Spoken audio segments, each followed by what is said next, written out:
Salut à tous, j'espère que vous allez bien et que votre entourage se porte bien. Heureuse de vous retrouver dans une nouvelle vidéo. Alors aujourd'hui, je vais vous proposer une pâtisserie marocaine qui est la Behla.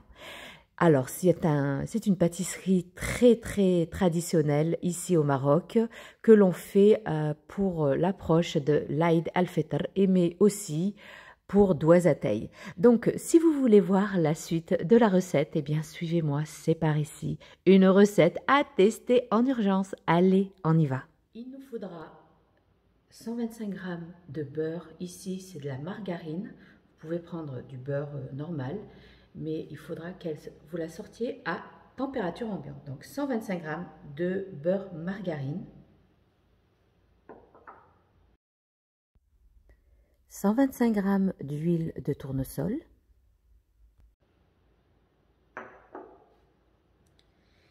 ici c'est 80 g de sucre glace, un sachet de sucre vanillé, du sel, 380 g de farine tamisée et 120 g de farine torréfiée. Alors, vous allez prendre de la farine. Si vous faites du sello en grande quantité, prélevez un peu de farine que vous aurez au préalable torréfiée dans une poêle. Vous faites bien revenir. Hein, je vous mets un petit insert ici sur la vidéo. Vous remuez constamment jusqu'à obtenir un brun doré comme ça, couleur camel. Attention, ne brûlez pas votre farine. Puis après, vous allez la tamiser et vous en prélevez 120 g de farine torréfiée. Sinon, si vous n'avez pas le temps ou que ça vous prend du temps, eh ben vous faites un sachet de flan goût caramel.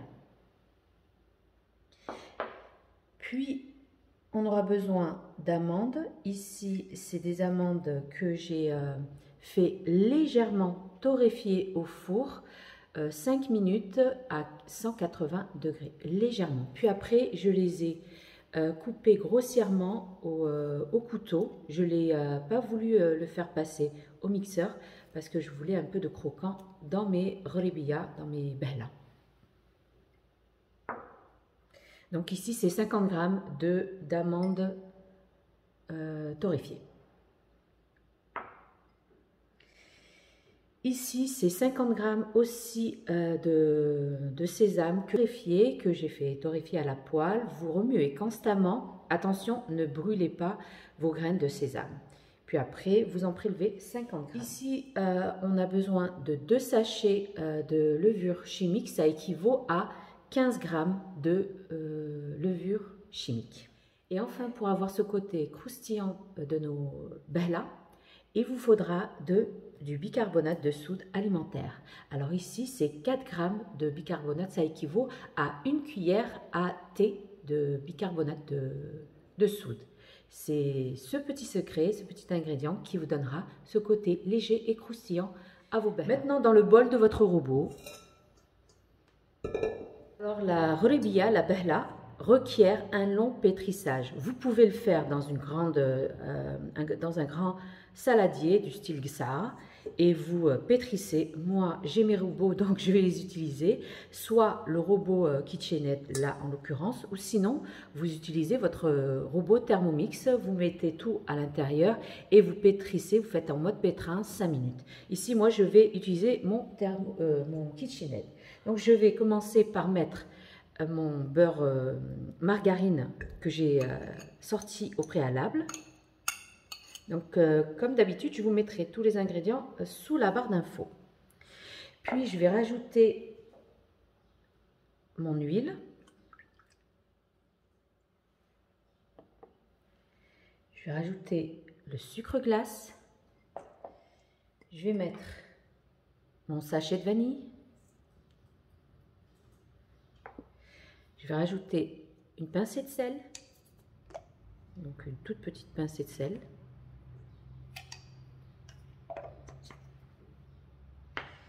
Et je vais je vais m'aider à l'aide de la palette, je vais vous la montrer, de la feuille, donc la palette. Et je vais battre le tout. Je vais augmenter petit à petit la vitesse.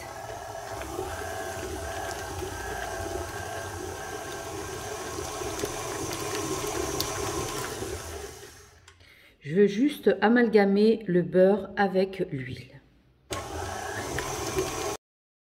Je vais rajouter mes graines de sésame torréfiées, mes amandes torréfiées et concassées. Une recette très simple en soi. Je vais rajouter ma farine torréfiée. Sinon, comme je vous ai dit, prenez un sachet de flan goût caramel pour donner ce côté caramel à la pâte, doré à la pâte. Je vais rajouter ma farine. Allez-y doucement. Par contre, la farine, moi, je l'ai passée au tamis. Toujours tamiser la farine. Je vais rajouter ma levure chimique. Et enfin, notre bicarbonate de soude. En préalable, là, je vais bien pétrir ma pâte. Et vous allez préchauffer votre four à 200 degrés. Il est primordial de bien faire chauffer votre four à 200 degrés. Là, je vais bien faire pétrir la pâte. Je vais y aller petit à petit. Et je vais préchauffer mon four. J'augmente la vitesse. Je vais mettre un protège pour que ça m'évite que la pâte sorte de... Et je rajoute. Alors là, j'ai changé de bol parce que comme j'ai fait une très grosse quantité, j'ai dû changer de bol. Je vais continuer à bien pétrir. Il faut bien pétrir. Hein. Le secret pour une bonne bella, il faut bien pétrir. On va tester. Comme j'ai dit, un long pétrissage. C'est bon pour moi. Essayez de faire une boule sans qu'elle s'effrite.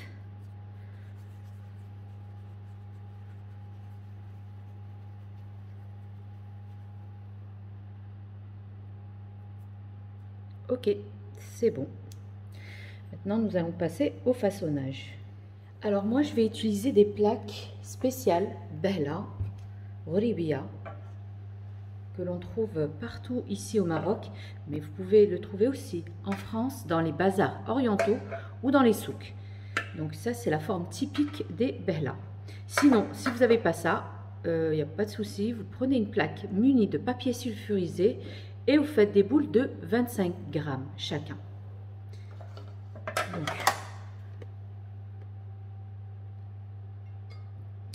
je vais prendre mon...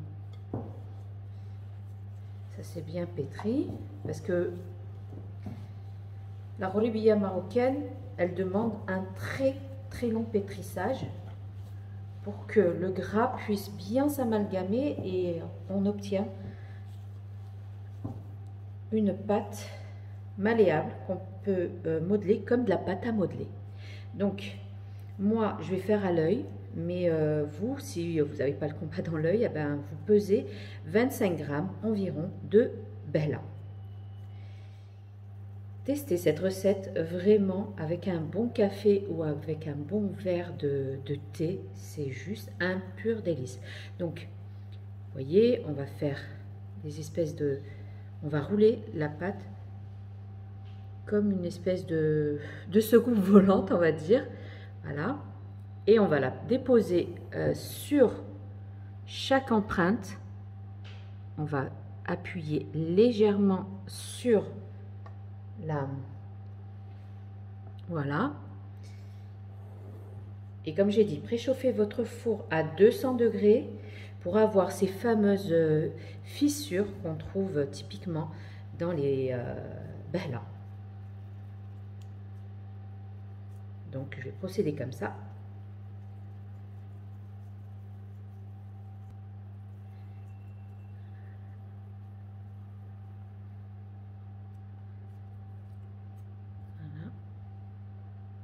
dépose, on appuie légèrement.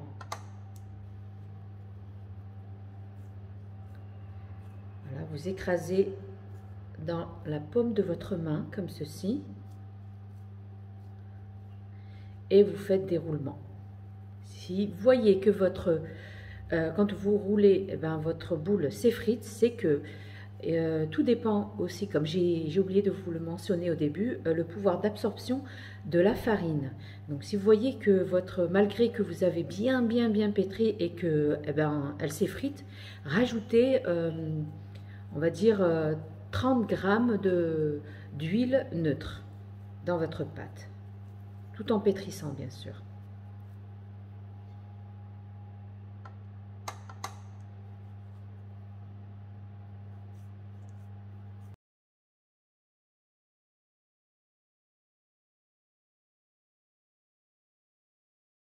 Maintenant, nous allons enfourner à 200 degrés pendant 5 minutes, puis après, je vais baisser à 180 et je vais poursuivre pour 20 minutes. Mais comme je dis souvent, surveillez votre four. Allez, on y va.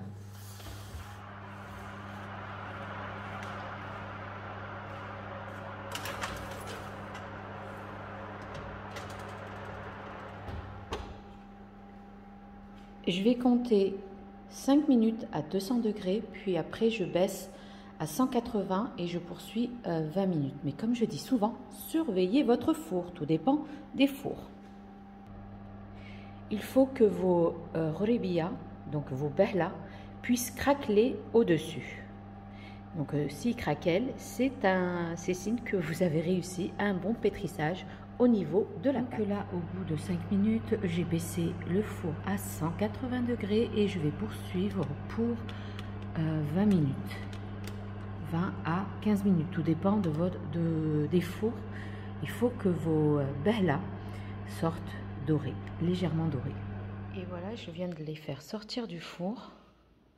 Donc, comme j'ai dit, surveillez votre four. Tout dépend de la température qu'il y a à l'intérieur. Donc, moi, ça m'a pris en tout presque, j'ai dû rajouter encore 5 minutes. Donc, ça m'a pris 30 minutes de cuisson au four. Donc, 5 minutes à 200 degrés. Puis après, j'ai les baissé à 180. J'ai poursuivi pendant 25 minutes. J'ai vérifié au bout de 25 minutes. Et j'ai rajouté 5 minutes de plus pour que ça soit bien doré. Et comme avec l'ajout de la farine torréfiée, franchement, ça donne ce côté bien doré uniformément de nos behla marocaines. Donc, je vais laisser complètement refroidir sur la plaque. Je ne les touche absolument pas. Et des refroidissements, je les mets dans une boîte hermétique. Ça se garde très bien jusqu'à ce que vous les dégustez avec un bon verre de thé ou de café. Donc, à de suite. Voilà, nous arrivons maintenant à la fin de notre vidéo. J'espère que cette recette vous aura plu, que vous allez la tester vraiment. Comme j'ai dit, tout dépend de la nature du four. Si votre four chauffe trop vite, faites attention, baissez en température. Moi, j'ai dû m'adapter à mon four. Donc, vous commencez par 5 minutes à 200 degrés. Puis après, vous prolongez, vous diminuez la température à 180 degrés.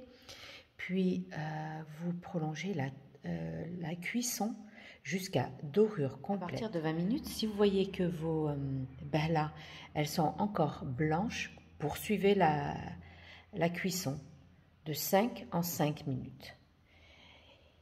Eh bien, n'oubliez pas, likez, commentez, partagez, abonnez-vous à ma chaîne si ce n'est pas fait. Rejoignez-moi sur Instagram, TikTok et Facebook du même nom, Cooking with Zora.